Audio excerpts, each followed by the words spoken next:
बहुत पुरानी बात है। एक गुरु और एक शिष्य थे। वे दोनों बनारस में रहते थे। एक दिन किसी कार्य उज्जैन जा रहे थे। उज्जैन जाते जाते उन्हें रास्ते में ही रात हो गई। चारों ओर घना जंगल था और अंधेरी रात थी। इस तरह रात्रि में जंगल में रुकना सुरक्षित नहीं था।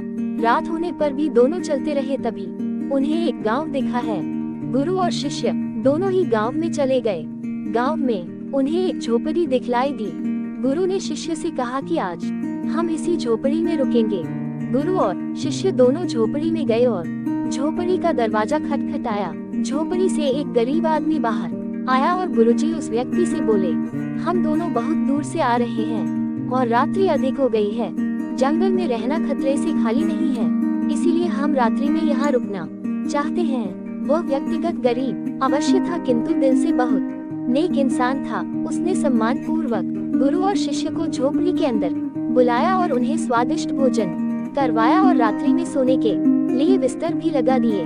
भोजन करने के पश्चात गुरुजी ने उस गरीब व्यक्ति से पूछा, तुम्हारा घर तो बहुत छोटा है, किंतु तुम दिल के बहुत धनवान हो। तुम्हारी रोजी रोटी का साधन क्या है? वह व्यक्तिगत गरीब अवश्य था, किंतु दिल से बहुत नेक इंसान था। उसने सम्मान पूर्वक गुरु और शिष्य को झोपड़ी के अंदर बुलाया और उन्हें स्वादिष्ट भोजन करवाया और रात्रि में सोने के लिए बिस्तर भी लगा दिए।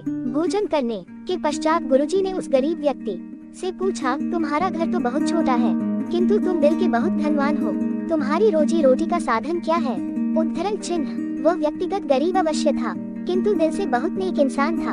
उसने सम्मान पूर्वक गुरु और शिष्य को झोपड़ी के अंदर बुलाया और उन्हें स्वादिष्ट भोजन करवाया और रात्रि में सोने के लिए बिस्तर भी लगा दिए। भोजन करने के पश्चात गुरुजी ने उस गरीब व्यक्ति से पूछा, तुम्हारा घर तो बहुत छोटा है, किंतु तुम दिल के बहुत धनवान हो। तुम्हारी रोजी रोटी का साधन क्या है? उस गरीब व्यक्ति ने गुरु के मुंह से अपनी प्रशंसा के लिए धन्यवाद दिया और बोला, मेरे पास इस गांव में सबसे अधिक जमीन है, किंतु वह जमीन बंजर है जिस पर किसी भी प्रकार की खेती संभव नहीं है। इसलिए मैंने अपनी रोजी रोटी पालन के लिए एक भैंस रखी है।